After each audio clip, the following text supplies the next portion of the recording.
Pernah perhatiin nggak sih kabel charger laptop Anda? Pasti ada kan benjolan silinder atau kotak kecil di dekat ujungnya. Kelihatannya nggak ada fungsinya sama sekali. Nggak ada tombol, nggak ada lampu, kadang malah bikin kabel jadi agak kaku. Nah, kali ini kita akan bedah misteri di balik benjolan sederhana ini. Karena ini ternyata bukan cuma plastik hiasan, tapi ini adalah kisah tentang sebuah pertempuran tak kasat mata. Tepat sekali. Benda yang sering kita anggap sepele itu sebenarnya sebuah benteng pertahanan mini. Sumber-sumber kita bahkan menggambarkannya sebagai penjaga yang senyap. Dia ini garda terdepan melawan musuh yang ada di mana-mana. Gangguan sinyal elektronik. Oke. Gangguan sinyal elektronik, nama teknisnya EMI kan ya. Mari kita bedah dulu musuhnya ini. EMI atau Electromagnetic Interference, sumber kita bilang ini seperti gelombang sampah. Tapi apa sih yang membuat sampah ini begitu merusak? Nah, ini poin yang krusial. Gini, sinyal digital itu kan pada dasarnya cuma seri pulsa on dan off, angka 1 dan 0. Kalau digambarkan, bentuk gelombangnya itu kotak, dengan sudut-sudut yang sangat tajam. Nah, si gelombang sampah atau EMI ini yang frekuensinya tinggi, dia itu bertindak seperti ombak yang mengikis. Sudut-sudut tajam tadi jadi tumpul, jadi bulat. Jadi bentuknya nggak sempurna lagi? Betul. Akibatnya, perangkat penerima jadi bingung. Ini sinyal 1 atau 0 ya? Nah, kebingungan inilah yang bikin ada error data, koneksi tiba-tiba putus, atau yaitu kinerja jadi lambat. Oke, sekarang saya paham. Jadi ini bukan sekedar gangguan kresek-kresek biasa. Ini serangan langsung ke integritas data. Ini menjelaskan contoh-contoh yang disebut di sumber ya. Wi-Fi putus sambung, monitor kedip-kedip. Wah, ini saya pernah ngalamin nih. Speaker gitar saya dulu sering banget nangkep siaran radio lokal kalau kabelnya jelek. Itu EMI juga kan berarti? Tepat sekali. Itu contoh EMI yang paling klasik. Kabel Anda itu secara nggak sengaja jadi antena. Dan meski kedengarannya lucu ya, bayangin kalau gangguan serupa terjadi di lingkungan yang lebih kritis. Maksudnya seperti apa? Misalnya di dunia penerbangan. Satu sinyal liar yang mengganggu sistem navigasi, wah itu bisa fatal akibatnya. Atau di rumah sakit, bayangin EMI dari ponsel mengacaukan pembacaan alat pacu jantung. Di situ, taruhannya jadi tinggi sekali. Oke. Masalahnya jauh lebih besar dari yang saya duga. Ini membawa kita kembali ke pahlawan kita, si benjolan di kabel itu. Nama resminya Ferrite Bead, Manik Ferrite. Betul, dan namanya sebenarnya sangat deskriptif. Ferrite itu merujuk ke bahan pembuatnya. Bahannya itu sejenis keramik khusus yang kaya akan oksida besi, atau iron oxide. Anda bisa dengarkan hubungannya ferrite dengan ferrum, kata Latin untuk besi. Iya. Ferrus, ferrum. Oke. Sifat magnetiknya ini yang jadi kuncinya ya? Tepat, sifat magnetik khususnya ini yang jadi senjata utamanya. Tunggu. Kalau ini cuma sepotong keramik magnetik, kok dia bisa pinter banget ya? Maksud saya, gimana caranya dia bisa membedakan mana sinyal data yang baik dan mana sinyal gangguan yang jahat? Kenapa nggak diblokir semua aja? Pertanyaan yang bagus sekali. Disinilah letak keindahan desainnya. Jadi gini, Manik Ferrite itu bekerja pakai prinsip impedansi selektif. Impedansi itu, gampangnya, hambatan terhadap arus listrik di frekuensi tertentu. Oke. Untuk sinyal yang baik, seperti arus listrik atau data yang frekuensinya relatif rendah, impedansi Manik Ferrite ini rendah banget. Jadi sinyalnya seolah-olah nggak melihat ada apa-apa di situ. Lewat aja. Seperti jalan tol yang mulus untuk data penting kita. Tepat, analogi yang pas. Tapi, begitu ada sinyal sampah EMI yang frekuensinya tinggi, mencoba lewat, impedansinya langsung melonjak drastis. Dia jadi seperti tembok penghalang. Oh, jadi dia nggak cuma filter, tapi kayak peredam kejut elektronik gitu ya? Betul. Dan dia nggak sekedar memantulkan gangguan itu. Energi dari sinyal sampah tadi diserap sama bahan ferritnya, lalu diubah jadi panas. Tapi panasnya ini dalam jumlah yang sangat kecil. Kita nggak akan bisa merasakannya. Wah, canggih juga ya. Dan ada satu lagi kecanggihannya. Sebagian besar gangguan itu namanya common mode noise. Bayangin kabel USB. Kan ada beberapa jalur kabel di dalamnya. Sinyal data normal itu bolak-balik di jalur yang beda. Nah, si common mode noise ini gangguan yang numpang dan bergerak ke arah yang sama di semua jalur kabel. Manik Ferrite ini brilian banget dalam mendeteksi dan memblokir gangguan numpang ini, sambil membiarkan data yang bolak-balik itu lewat. Oke. Ini jauh lebih rumit dari yang saya bayangkan. Untuk menyederhanakannya, salah satu sumber pakai analogi yang bagus sih, tentang penjaga keamanan di klub malam. Iya, analogi itu pas banget. Penjaganya ini mempersilahkan tamu undangan, yaitu sinyal data, untuk masuk. Tapi begitu dia lihat pembuat onar, si gangguan EMI, langsung dicegat di pintu. Nggak boleh masuk. Dan si penjaga ini ternyata nggak cuma tugas di pintu depan atau di kabel aja ya. Nah, itu dia. Di dalam perangkat elektronik, mereka punya tugas-tugas lain yang tersembunyi. Misi pertama di kabel sudah jelas, ya, mencegah kabelnya jadi antena. Misi kedua, itu untuk membersihkan pasokan daya. Maksudnya membersihkan pasokan daya, kayak filter air tapi untuk listrik gitu. Persis. Di dalam motherboard, ada manik ferrit yang ukurannya super kecil. Ditempatkan persis sebelum listrik masuk ke komponen sensitif seperti prosesor. Fungsinya menyaring riak atau noise dari pasokan daya, memastikan komponen vital ini dapat minuman yang paling bersih. Masuk akal. Tapi sumber juga menyebut misi ketiga mencegah osilasi internal. Maksudnya, sirkuit bisa bikin masalah sendiri dari dalam? Betul sekali. Kadang-kadang, bagian tertentu dari sirkuit, terutama penguat berkecepatan tinggi, itu bisa jadi tidak stabil. Dia mulai bergetar atau berosilasi di frekuensi yang sangat tinggi. Mirip seperti suara feedback audio yang melengking itu. Tapi ini versi elektronik. Nah, manik ferrit ditempatkan di sana untuk menenangkan sirkuit yang bergejolak itu. Jadi wujudnya nggak selalu benjolan besar yang kita lihat itu ya?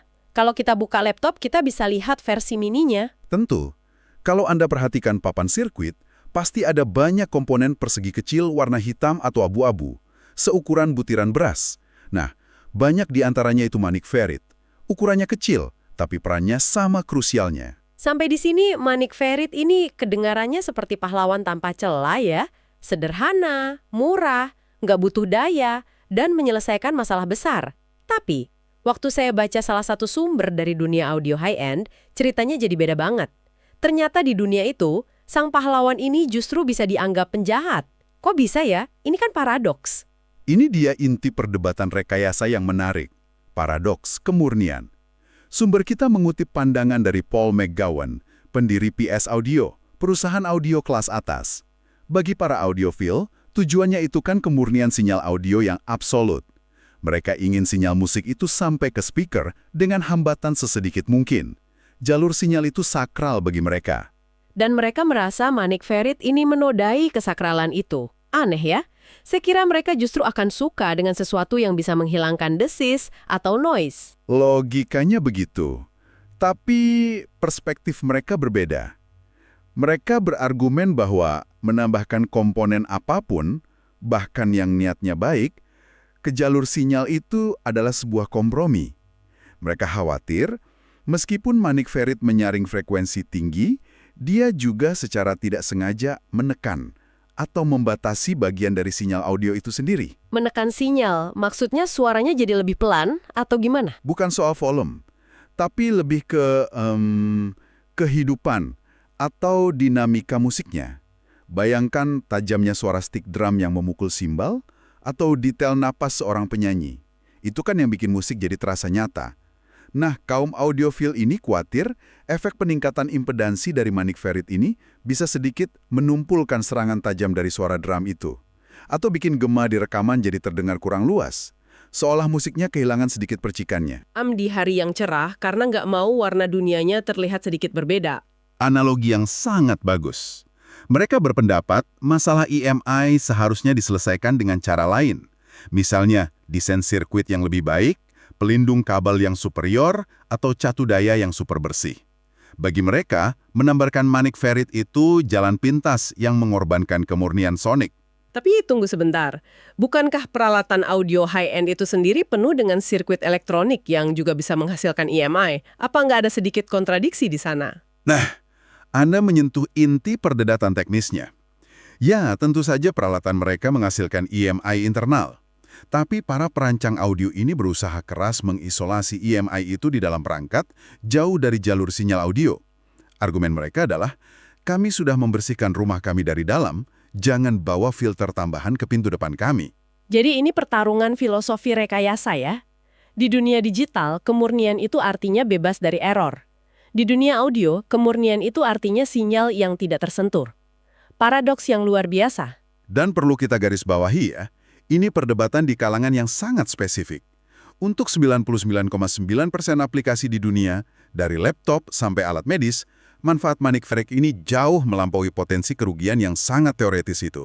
Jadi, apa artinya semua ini? Setelah kita bedah semuanya, kita kembali ke benjolan kecil di kabel kita. Ternyata, dia bukan sekedar komponen pasif ya. Dia adalah perwujudan dari sebuah kompromi rekayasa yang berlian. Di satu sisi, dia penjaga keselarasan yang bikin miliaran perangkat digital kita bisa hidup berdampingan. Betul sekali. Dia bekerja tanpa pamrih, tanpa daya. Dunia kita yang terhubung ini akan jauh lebih kacau dan penuh error tanpanya. Dia pahlawan tanpa tanda jasa yang memastikan data Anda sampai dengan utuh. Tapi di sisi lain, bagi segelintir orang yang mengejar kesempurnaan sonik, dia bisa jadi penghalang.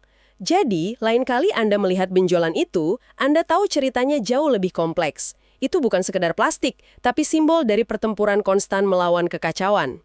Sederhana ini menyimpan cerita rekayasa yang begitu kaya dan penuh paradoks. Ini membuat kita bertanya kan, kira-kira ada berapa banyak lagi komponen kecil lain yang tidak pernah kita sadari, yang diam-diam bekerja keras setiap hari untuk memungkinkan dunia modern kita berfungsi seperti sekarang ini.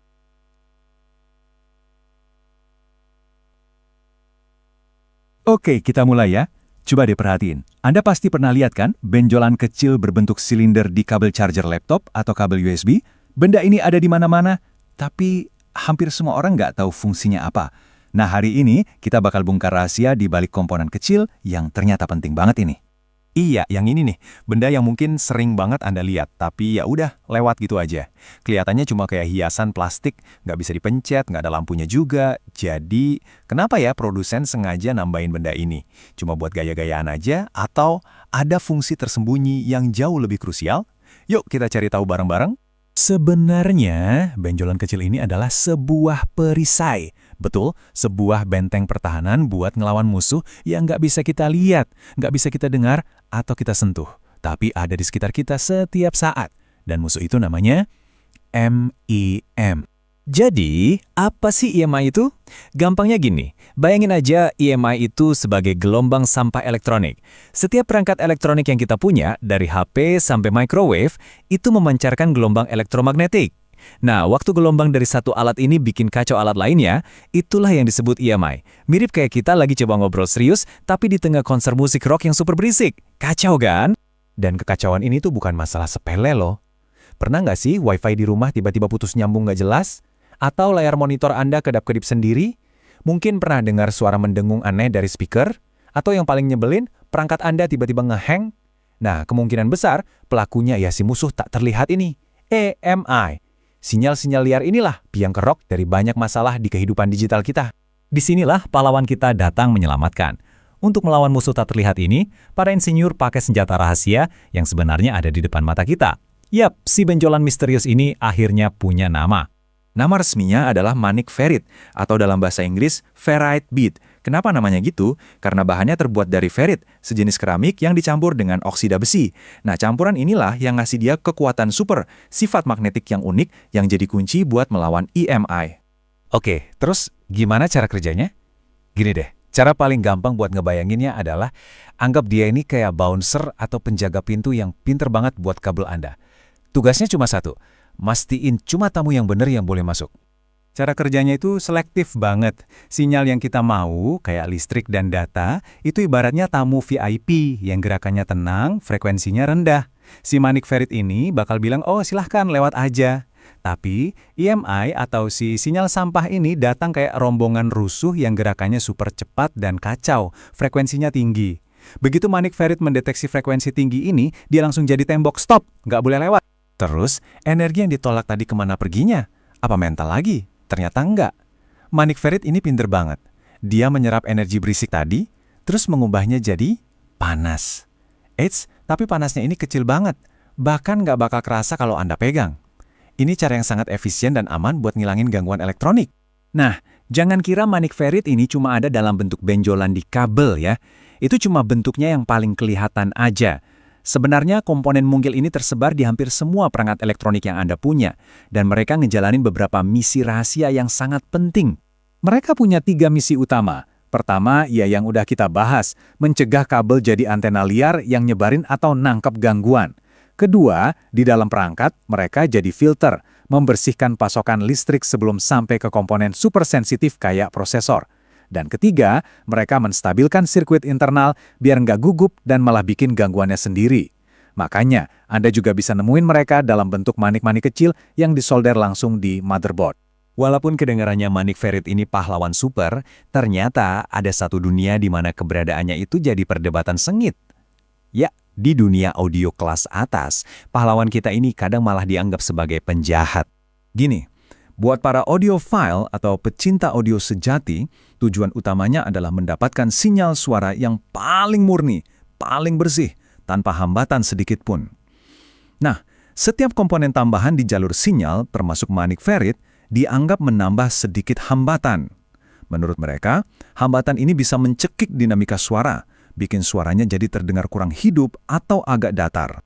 Jadi, kita punya dua sudut pandang yang bertolak belakang. Buat hampir semua alat elektronik yang kita pakai sehari-hari, tujuannya adalah operasi yang stabil dan bebas gangguan. Di sini, Manik Ferit adalah pahlawan. Tapi, di dunia audio kelas atas, di mana tujuannya adalah kemurnian sinyal yang absolut, Manik Ferit justru dianggap sebagai penghalang. Ini adalah pilihan antara stabilitas melawan kemurnian. Tapi, terlepas dari perdebatan di kalangan yang sangat spesifik itu, mari kita kembali ke gambaran besarnya. Dalam kehidupan kita sehari-hari, peran Manik Ferit ini luar biasa monumental. Dia adalah salah satu pahlawan tanpa tanda jasa di dunia digital kita. Coba deh pikirin, Manik Ferit ini adalah penjaga yang diam. Dia nggak butuh listrik buat kerja. Dia cuma diam di sana, ngelakuin tugasnya tanpa kita sadari. Tanpa benda sesederhana ini, dunia kita bisa jadi lautan kekacauan elektronik. HP, laptop, Wi-Fi, semua bakal saling mengganggu. Komponen inilah yang bikin semua perangkat kita bisa hidup rukun berdampingan. Jadi, lain kali Anda lihat benjolan kecil itu di kabel, Anda sekarang tahu itu bukan cuma plastik. Itu adalah seorang penjaga diam yang memastikan dunia digital Anda berjalan lancar. Dan ini bikin kita jadi bertanya-tanya, kira-kira komponen kecil dan tak terlihat apalagi ya yang ada di sekitar kita yang bekerja tanpa lelah setiap detik untuk membuat dunia modern kita yang canggih ini bisa terwujud.